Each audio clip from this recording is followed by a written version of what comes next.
शोएब जमई साहब ने कहा कि कोई भी ऐसा मुस्लिम नहीं है जिन्होंने विरोध ना किया हो इस चीज का। उत्तर प्रदेश पुलिस ने आशिफ को गिरफ्तार किया है। एक मुस्लिम का नाम मैंने बता दिया, आपने एक मुस्लिम का नाम पूछा था, ठीक है सर। दूसरी चीज यहां पे सवाल खड़ा किया गया कि केवल हिंदू लाइफ से ही मैटर क्यों करती है, ठीक है। ऑफ कोर्स मैम आपने सही बात कही, लेकिन उसके बावजूद भी 1990, 1947, दिल्ली दंगा, गुजरात दंगा, कोई से भी दंगे उठाइए, इतिहास उठाइए, पढ़िए, ढंग से पढ़िए, आपको एक ही बात मालूम पड़ने वाली है कि हिंदुओं के साथ हमेशा ही बर्बादी हुई है। इसलिए उठा लीजिए। और मैं तो कहता हूं कि ये एक बार बताइए, आप अग्निवीर बनना चाहेंगे? अगर मुझे मौका मिला ना सर, मेरे को 12 लाख रुपए मत लेना, मैं देता हूं, बल्कि मुझे 4 साल के लिए सैनिक बना दो, खुशी खुशी जा रहा हूं, देश के लिए कुर्बान होगा।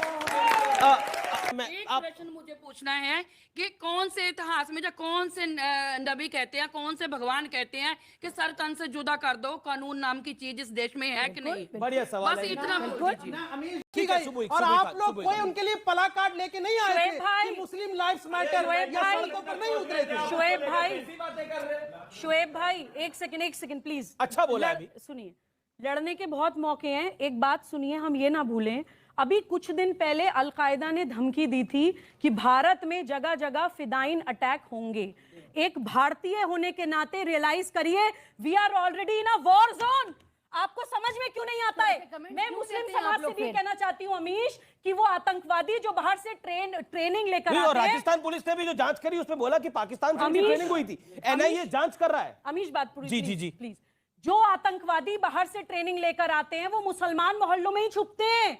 आप लोग देखिए कि कौन संदिग्ध व्यक्ति, कौन नया व्यक्ति आपके मोहल्ले में आकर रह रहा है, जाके लोकल पुलिस में कंप्लेंट करिए। ये बेसिक है। एनआईए ने नंबर जारी कर दिया है, बताइए कि क्या हो रहा है। और विरोध इन्होंने एक बात कही, देखिए मैं आपको मौका दूंगा। एक बात शोएब भाई ने बोली, एक सेकंड, एक बात इन्होंने बोली कि कुछ हिंदू लोग जो इम्पोस्टर्स है या आईएसआई से इन लोगों से जुड़े हैं, उनका क्या? ऐसे लोगों को पकड़ने के लिए जब एनआरसी लाने की बात हो रही थी कि पता चल जाए कि कौन सिटीजन है और कौन घुसपैठिए हैं, कौन इम्पोस्टर्स हैं, आप ही विरोध कर रहे थे, आप ही विरोध कर रहे थे।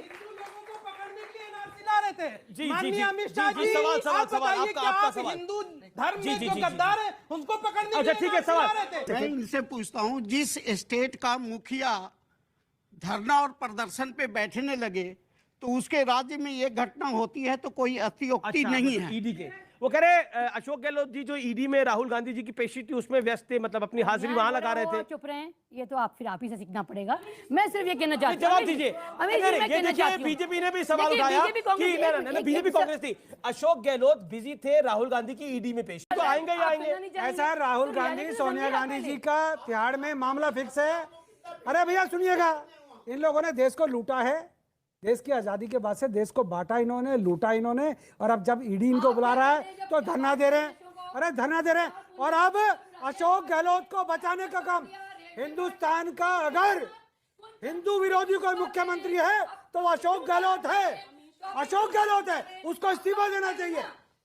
अशोक जी ठीक है। अब एक और पॉइंट आ रहा है। एक सेकंड, आपका सवाल क्या है, बोलिए। एक सेकंड मैडम। अनुराग ठाकुर का, साध्वी प्रज्ञा का क्या कहा गया है? अगर मैं सवाल खड़े होकर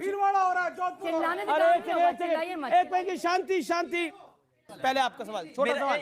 मेरा सवाल कांग्रेस प्रवक्ता से और हमारे इस्लामिक स्कॉलर से है।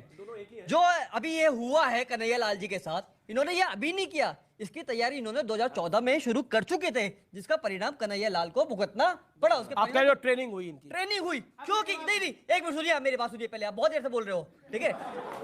आपने जो कन्हैया लाल जी के साथ किया है ना, वो कन्हैया लाल के साथ नहीं किया, आपने मोदी विरोध में, भाजपा के विरोध में, इस सरकार विरोध में आपने उसके परिणाम को दिया है। और आपको जो ट्रेनिंग दी है वो कांग्रेस मुख्यालय में दी गई है। इस्लामिक स्कॉलर, इस्लाम का जो फोबिया आपने देश में बना दिया है वो किसने बनाया है? कांग्रेस के जो राहुल गांधी है, एक ट्वीट में कहते हैं कि हिंदू मैटर करता है, लेकिन कल के मैटर में इन्होंने मुस्लिम वर्ड का यूज नहीं करा। क्या कांग्रेस कभी इस चीज को सपोर्ट करेगी? ये इंपॉर्टेंट पॉइंट है। जो त्रिपुरा पे हुआ उसमें हिंदूज का नाम ले आया और दूसरे में नहीं लिखा है। शोएब जमाई, ये बड़ा वाजिब सवाल है। ये सिर्फ 2 साल 3 साल का मामला नहीं है, इसकी पूरी तैयारी वो पाकिस्तान से कर रहे थे। क्या आपको लगता नहीं है इस पे मंथन और चिंतन की आवश्यकता है? बजरंग मुनि जो रेप करने की बात कर रहा था उसको बीजेपी सांसद ने माला पहनाया, वो नफरत की बात कर रहे हैं।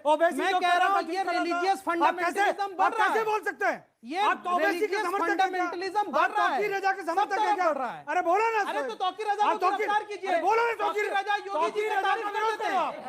आप अगर तौकीर रजा योगी जी की तारीफ करती है तो बहुत अच्छे हो गए। रोजाना हिंदुओं को चैलेंज कर रहे हैं। तौकीर रजा योगी जी को गिरफ्तार कर रही है। योगी जी की जुबैर को गिरफ्तार करने में तकलीफ हो रही है। देखिए, अगर आप लोग ऐसे चर्चा करेंगे तो मुझे डिबेट रोकनी पड़ेगी। आप लोग बीच में ना बोले। अभी सॉल्यूशन ये है। नहीं, देखिए, उनका 2014 से तात्पर्य ये था, आप समझ के भी अनजान बन रहे हैं। मैं आपको समझा देता हूं, उनका तात्पर्य यह था कि उनकी पाकिस्तान में ट्रेनिंग हो रही थी और पाकिस्तान की ट्रेनिंग को छुपाने के लिए आप मोदी को ब्लेम कर रहे हैं। जवाब दीजिए इस बात का। यानी कि हमारे देश के इंटेलिजेंस, आईबी और ये सब फेल्योर है। इनको 2014 से यानी 8 सालों से चीजें चल रही है, इनको पता नहीं है। ये तो मोदी जी की फेल्योर है ना। सवाल आ रहे हैं अब तो, बोलिए क्या सवाल है? मेरा सवाल सर सैयद सर और अंग्रेज साहब से है। जी। आप लोग सर आप कहते हैं कि योगी सरकार जुडिशरी हो गई है, वो तुरंत सजा दे रहा है। सर एक बात बताइए, तो अगर इनको कोई चीज़ गलत लगा, जो भी वो महिला बीजेपी की थी जो उन्होंने कहा था, जो भी गलत लगा था, क्या ये जुडिशरी को नहीं जा सकते थे? इन्होंने पत्थर क्यों उठाया? ये गलत काम क्यों किए? और अगर सरकार उसको कंट्रोल करने के लिए अगर बुलडोजर चला रही है तो आप मजम्मत करते हैं, तो मैं आपसे पूछना चाहता हूं कि अगर इनका जवाब, हम ईंट का जवाब पत्थर से दे, तो क्या आप हमारी तरफ खड़े रहेंगे? अगर सरकार हमारे ऊपर बुलडोजर चलाएगी तो आप हमारे साथ खड़े रहेंगे? नहीं, बताइए, खड़े रहेंगे? नहीं खड़े रहेंगे तो आप इनके साथ क्यों खड़े होते हैं? नहीं खड़े होंगे तो आप इनके साथ क्यों खड़े होते हैं? हमेशा हर मामले पे आप आ जाते हैं इनकी मजम्मत करने के लिए। आपको छोटी सी बात नहीं समझ में आती है? कार्रवाई होगी अगर आप पत्थरबाजी करेंगे, लेकिन अगर आपके साथ जुल्म एक करके अगर आपके साथ, सुनिए, अगर पत्थर आपने चलाया और उसकी सजा आपके वालिद को दी जाएगी और आपके वालिद का घर गिराया जाएगा, आपकी मां का घर गिराया जाएगा, आपकी बहन को प्रताड़ित करा जाएगा, तो हम उसकी मजम्मत करेंगे। अरे उसी का घर गिराया है, मां का घर नहीं गिराया। आप क्यों जान गए? ये हमारे देश का संविधान है। आप अगर संविधान नहीं जानते तो पढ़ने की जरूरत है। व्हाट्सएप पे जो मैसेज आते हैं वो मत पढ़ो। नहीं, देखिए ऑडियंस, ये वोटर है, यही वोटर है, यही हुआ है। पढ़ने की जरूरत है सर हम आपको बताना चाहते हैं, हम कानून के ही छात्र हैं और इसीलिए आपसे ये सवाल पूछ रहे हैं कि आप जिसकी मजम्मत करते हैं लगातार, अभी आपने जो ये अभी योजना आर्मी वाली लागू हुई है, आपने कहा किसी को समझ में नहीं आ रहा है। आप हमसे बाहर मिलिएगा, 10 मिनट में आपको समझा देंगे क्या गलत है, क्या सही है। समझा दीजिए, समझ में आया कि नहीं आपको? समझा दीजिए सर। हम ये नहीं कह रहे हैं, हम ये कतई नहीं कह रहे हैं कि सारी जो ये चीजें आई हैं सब सही है, कुछ गलत है तो हम अपनी गलती ट्रेन, सड़क, यातायात को बाधित करके अपनी बात को नहीं रख सकते हैं। और जब सरकार उस पर एक्शन लेगी तो हमारे कैरियर का वाट लग जाएगा सर। जो अभी 21 साल में 22-20 लाख की बैंक बैलेंसिंग की बात हो रही है सर, हम 21 साल के थे, अभी हमारी एज 25 साल है, हम 21 साल के थे ना सर, तो हम कोचिंग और ट्यूशन पढ़ा के 200-400 का काम करते थे ताकि हमारा शिक्षा जो है बाकायदा वो चल सके। लेकिन आप लोग हमेशा इनके पक्ष में आके खड़े हो जाएंगे, आपको वो टोपी दिखाई देने लगती है सर। प्रॉब्लम आपकी ये है, आप लोग महीने के 25 वो भी बोल रहे हैं, उनको सुन लो पहले। की दुकान लगाओगे, पकौड़ा तलना रोजगार होता है सर। अगर स्वाभिमान से लगाना होगा तो पकौड़ा तल लेंगे, लेकिन ट्रेन नहीं चलाएंगे। हम ट्रेन नहीं चलाएंगे सर, हम ट्रेन कतई नहीं चलाएंगे इसको। आप अगर पकौड़ा तलने की बात करेंगे, हमारे प्रधानमंत्री ने चाय बेचा था, हम पकौड़ा तल लेंगे, लेकिन हम ट्रेन नहीं चलाएंगे। हम ट्रेन नहीं चलाएंगे किसी भी कीमत पर।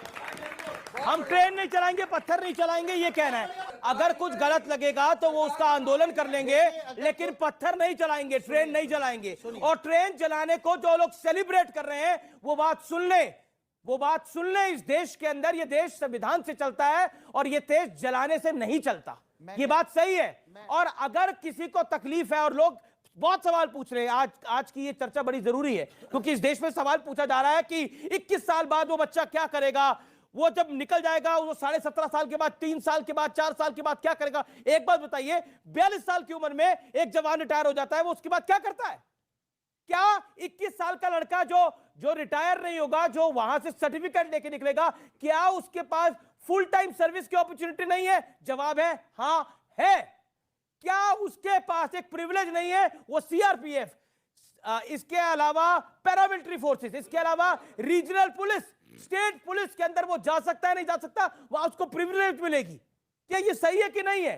लेकिन कुछ नकाबपोश लोग अगर पत्थर चला रहे हैं, कुछ नकाबपोश लोग अगर ट्रेन जला रहे हैं, तो उसको सेलिब्रेट किया जा रहा है। देखिए देश के अंदर आग लग रही है। देखिए सरकार की पॉलिसी गलत है। सरकार की पॉलिसी गलत और सही दोनों हो सकती है, लेकिन मेरी ट्रेन, मेरे टैक्स के पैसों से बनी हुई ट्रेन को चलाने का हक किसी को ना था, ना है, ना रहेगा। मेरे टैक्स के पैसे की, इनके टैक्स के पैसे की, इनके मां बाप के टैक्स के पैसे की